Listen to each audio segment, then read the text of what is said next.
ठरलं तर मग प्रेक्षकांनो, आपण तर पाहतोय मालिका खूपच इंटरेस्टिंग वळणावरती येताना आपल्याला दिसत आहे आणि एक एक एक एक मालिकेमधले सगळे सत्य उलगडतायत. आजच्या भागात तर आपण पाहिलं की आता प्रियाचा पडदा मैना समोर फाश झालाय आणि मग मैना सुद्धा पेटून उठून प्रियाला शिक्षा देण्यासाठी सज्ज झालेली असताना आता मात्र सायलीने असा काही जबरदस्त प्लॅन केलाय की या सगळ्यामध्ये आता इकडे प्रियाच्याच तोंडून खरी तन्वी कोण आहे हे सत्य काढून घेण्यासाठी सदा मैनाने सुद्धा आता मोठं जाळं रचलंय आणि या जाळ्यात प्रिया अडकले आणि पोलिसांना सुद्धा आता या सगळ्यामध्ये इन्व्हॉल्व करत सायली आणि अर्जुन यांनी जी काही आता खेळी खेळले. DNA रिपोर्ट समोर येताच आता मात्र चक्र सगळी बदललेत आणि प्रियाचा उलटा गेम झालाय. काय झालंय, कसं झालंय आणि प्रियाचेच आई वडील म्हणजेच बबलीचे आई वडील असलेल्या सदा आणि मैना यांनीच खरा बबलीचा कसा गेम करून टाकलाय, सगळं या व्हिडिओमध्ये पाहूया.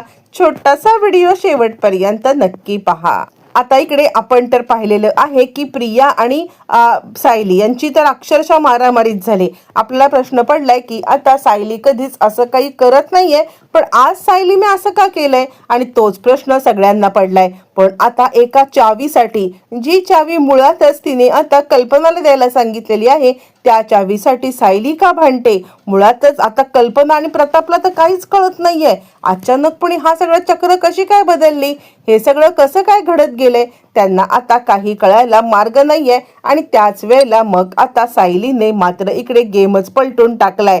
सायलीने प्रियाचे केस धरून आता 5-6 केस असे तडातड तोडून टाकलेले आहेत आणि हे तोडलेले केस मात्र रूममध्ये घेऊन ती आले.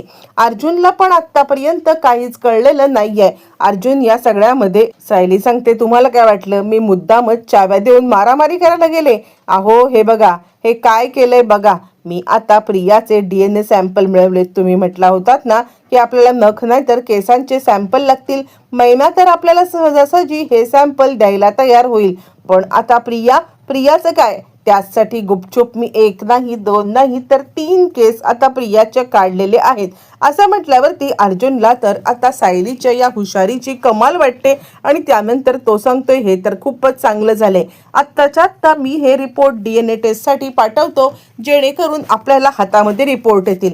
यावरती सायली म्हणते फक्त इतकंच करायचं नाहीये, तर आता या सगळ्यामध्ये खरी तन्वी कोण आहे हे सुद्धा आपल्याला काढून घ्यायचं आहे. त्यावरती अर्जुन म्हणतो म्हणजे काय करायचं. त्यावरती सायलीने आता मात्र एक जबरदस्त प्लॅन केलेला आहे. तुम्हाला काय वाटतं की हे मी जे सगळं केलं ना, याच्यावरती प्रियाला डाऊट येणार नाहीये.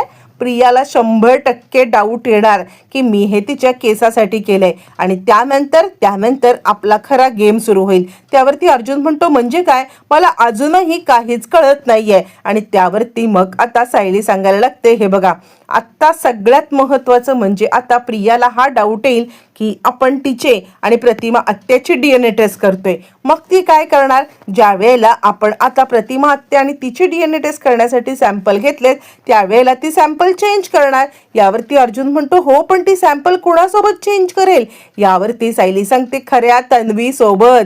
आता अर्जुनला सायलीच्या या हुशारीचं किती कौतुक करावं आणि किती कौतुक करू नये या गोष्टी मात्र आता अजिबातच कळत नाहीयेत. आणि त्यानंतर तो म्हणतो बायको बायको बायको, म्हणजे खरं सांगायचं तर आता मला इतकं तुझ्या हुशारीचं कमाल वाटते ना, हे सगळं काय आहे. यावरती सायली म्हणते आता काय करायचं माहितीये का, ती काय करेल की प्रतिमात्याचे सॅम्पल आपण घेतोय असं भासवायचं.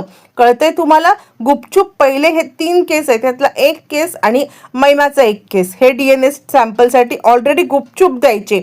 त्यानंतर मग आता इकडे ज्या वेळेला आपण दुसरा केस आणि प्रतिमा हत्याचा केस सॅम्पलसाठी देऊ तेव्हा तन्वी काय करणार, तन्वी या सगळ्यामध्ये आता खऱ्या म्हणजे प्रिया काय करणार, खऱ्या तन्वीचा मात्र आता केस देण्यासाठी ती धडपड करणार. आणि आपल्याला जर का खरी तन्वी कोण आहे हे जाणून घ्यायचं असेल तर मात्र हे सगळं आपल्याला करावंच लागणार आहे.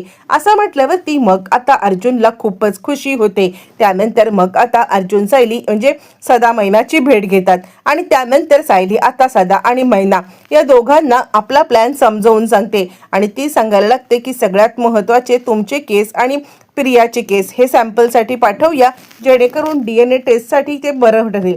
यावरती सदा म्हणतो, ते काय, ते तर पॉझिटिव्ह येणारच आहेत. तुला आता आमची दुसरी काय मदत हवी असेल तर ते सांग. यावरती मग आता सायली सांगते, हे बघा, तुम्हाला माहिती आहे का, आत्ता जर का मी हे सगळं जे काही करते ना, त्यामध्ये तन्वीला संशय येणार, प्रियाला संशय येणार आणि ती तुमच्याकडे कदाचित येऊ शकते. तुम्हाला आता ती विचारू शकते की हे सगळं काय चाललंय, किंवा आता तुम्हाला अर्जुन सायली मदत करतायत का. त्यावरती मग आता इकडे सांगायला लागते सदा आणि मैना म्हणतात, मग आम्ही काय करायचंय. त्यावरती प्रिया आता सांगायला लागते आणि मग आता सायलीने जो काही डबल गेम खेळलाय ना प्रेक्षकांनो, त्यामुळे प्रिया आता टोटली त्याच्यामध्ये अडकणार आहे. इकडे सॅम्पल टेस्टसाठी दिल्यावरती प्रिया आता आपल्या रूममध्ये आलेली आहे. रूममध्ये आल्यावरती प्रिया विचार करायला लागते, हे काय होतं, म्हणजे आता सायली ह्या चाव्यांसाठी मारामारी करेल माझ्याशी. नाही नाही, काहीतरी गडबड आहे. आणि आता तिच्या लक्षात आलंय की सायलीने आपल्या डायरेक्ट केसावरती अटॅक केला. अरे देवा, म्हणजे आता ही आपले सॅम्पल घेत होती की काय, मला हे काहीच कळलं पण नाहीये. नाही नाही, आता काहीही झालं तरी सुद्धा ही प्रतिमाच्या किंवा रविराजच्या सोबत आता माझे सॅम्पल चेक करणार ते काही नाहीये. ही कोणत्या लॅबमध्ये काय काय करते ते मला कळलं, तर हिचेच सॅम्पल मी आता देणार आहे, असं म्हणत प्रिया आता विचार करते आणि सायलीचे सॅम्पल तिला सायलीच्याच रूममधून त्या कंगव्यातून भेटणार याची आता तिला कल्पना आलेली आहे. आणि त्यानंतर मग आता ती उलटा गेम सायलीचा करायचं ठरवते. पण हा गेम सायलीचा उलटा होणार नसतो, तर हा गेम उलटा होणार असतो तो म्हणजे प्रियाचा. आता याची प्रियाला कल्पना नाही. प्रिया आता आपण हिच्या पुढे 2 पावलं आहोत म्हणून खुश झालेली आहे. आता प्रियाच्या डोक्यामध्ये वेगळाच प्लॅन चालू आहे. प्रिया ताबडतोब आता इकडे सायलीकडे आले आणि सायली, तू काल काय केलंस, असं म्हटल्यावरती मग आता इकडे सायली सांगायला लागते, काय केलं काय, म्हणजे तुला काय म्हणायचंय. यावरती ती सांगते, काल तू माझे केस तोडलेस ना.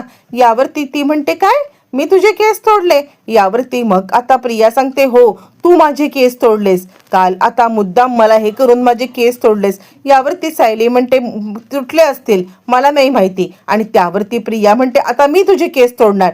प्रियाला खरं तर प्रेक्षकांनो सॅम्पल पाहिजे आहेत, हे सायलीच्या त्यावेळेला लक्षात येत नाहीये. प्रिया तिचं परत केस धरते आणि खचकन केस ओढून टाकते. सायलीला काहीच कळत नाहीये आणि तिच्या लक्षात आले की तिला असं वाटते की आपला अर्धा प्लॅन यशस्वी झालाय. म्हणजे खरं तर आता इकडे तिला समजलंय की आपण आता तिचे DNA टेस्टसाठी सॅम्पल घेतलेत आणि ती अलर्ट झाले. पण आता खऱ्या तन्वीचे केस ती नक्कीच हे करेल सॅम्पल म्हणून, पण आपले केस का तोडतीये हे मात्र सायलीला काहीच कळलेलं नाहीये. आणि त्यानंतर मग आता सायली विचार करते, तोपर्यंत प्रियाने आता सगळा पत्ता शोधलाय आणि प्रिया आता सायलीचे सॅम्पल DNA टेस्टसाठी देते. आणि त्यात ती विचार करते की मला अडकवतेस काय, तुलाच कशी अडकवते ते बघ. आणि या सगळ्यामध्ये आता मात्र ती विचार करते की कोणत्या ह्याच्यामध्ये सॅम्पल चेकिंगला दिलेत ते मला बघितलं पाहिजे आणि भरपूर सारे पैसे घेऊन त्यांना आता दिले पाहिजेत. आता पैशासाठी पुन्हा एकदा अश्विनकडे ती आणि प्रिया अश्विनला सांगायला लागते की आता मला थोडे पैसे हवे आहेत रे. यावरती तो आता सांगायला लागतो, अगं खरं सांगू तर माझ्या बँक बॅलन्समध्ये तुला पैसे देऊन देऊन काही राहिलेलं नाहीये. आणि त्यावरती ती म्हणते, अरे अश्विन, असं काय करतोयस, म्हणजे आता तसं बघायला गेलं तर म्हणजे मला थोडेसे पैशांची अर्जंट गरज आहे, या वेळेला दे, पुन्हा नाही मागणार आहे, असं म्हणत आता अश्विनला कळत नाही की हिचं काय चाललंय. आणि तो आता विचार करतोय, नाही नाही, ही कोणत्या संकटात तर अडकलेली नाहीये ना, मला आता नक्कीच बघायला पाहिजे ही काय करते. आणि त्यामुळे अश्विन तिचा पाठलाग करणार असतो आणि त्याला पण समजणार असतं की आता प्रिया नाटक करत आहे म्हणून. आणि या सगळ्यामुळे आता मात्र प्रियाचा सगळा पर्दाफाश व्हायची आता वेळ आलेली असते. आणि अश्विन आता तिला पैसे देतो. पैसे दिल्यावरती ती कुठे जाते, काय जाते हे सुद्धा शोधण्यासाठी अश्विन तिच्या पाठी गेलेला. आणि त्यानंतर प्रिया आता जराशी निश्चिंत झाली. तिने हॉस्पिटलमध्ये गेले आणि सॅम्पल चेंज केलेले आहेत. म्हणजे तिला असं वाटतंय की प्रतिमा आणि आता म्हणजे प्रतिमाचे सॅम्पल चेकिंगसाठी दिलेलेच असतात. प्रतिमा आणि प्रियाचे.